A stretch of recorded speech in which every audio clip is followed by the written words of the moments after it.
हमने कल ही कहा था कि परसों शिक्षा विभाग ने सारा मसौदा बना करके रोस्टर को क्लियर करके उसको जनरल एडमिनिस्ट्रेशन में भेज दिया है।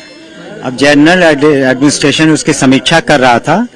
हमने उस दिन भी कहा था कि 25-30 हजार से कम नहीं होंगे, तो जो एग्जैक्ट फिगर है वो उससे कम नहीं होंगे और एग्जैक्ट फिगर कैलकुलेशन के बाद आपको हमको लगता है 2-3 दिन में दे दिया जाएगा।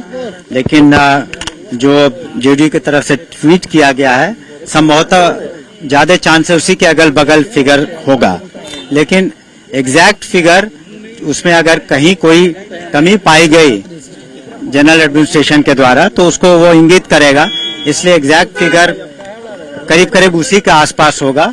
लेकिन हम जैसे भी जनरल एडमिनिस्ट्रेशन से ये सूचना हमें प्राप्त हो जाएगी तो हम लोग एग्जैक्ट नंबर किस सब्जेक्ट में कितना होगा वो सारी चीजें हम लोग आपको अवगत करा देंगे। लेकिन शीघ्र नहीं, उसकी आवश्यकता नहीं है, नहीं उसकी कोई आवश्यकता नहीं है, इसलिए कि हमने तो कहा ना कि परसों ही हम लोगों ने अपना काम करके पूरा कर दिया। लेकिन जब काम आपने पूरा कर दिया, मसौदा भेज दिया रोस्टर क्लियरेंस के बाद, तो उसमें सक्षम विभाग उसकी छानबीन करता है, उसकी समीक्षा करता है, उसमें 2-4 दिन लग सकते हैं।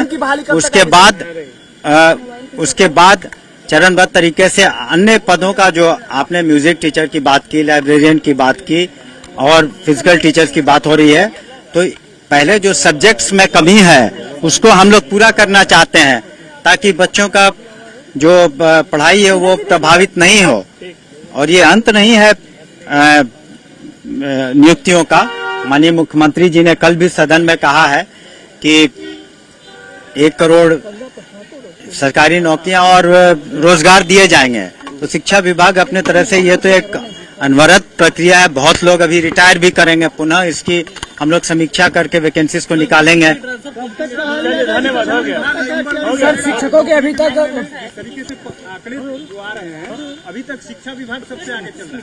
आने वाले समय में 1 करोड़ में भी नंबर 1 रहेगा। देखिए, जो वैकेंसी और आवश्यकता के आधार पर हम लोग नियुक्तियां करते हैं और माननीय मुख्यमंत्री जी ने जो अपने सदन में भी कहा और उसको हम लोग पूरा करेंगे ताकि बच्चों के पढ़ाई लिखाई में कोई दिक्कत ना हो। धन्यवाद।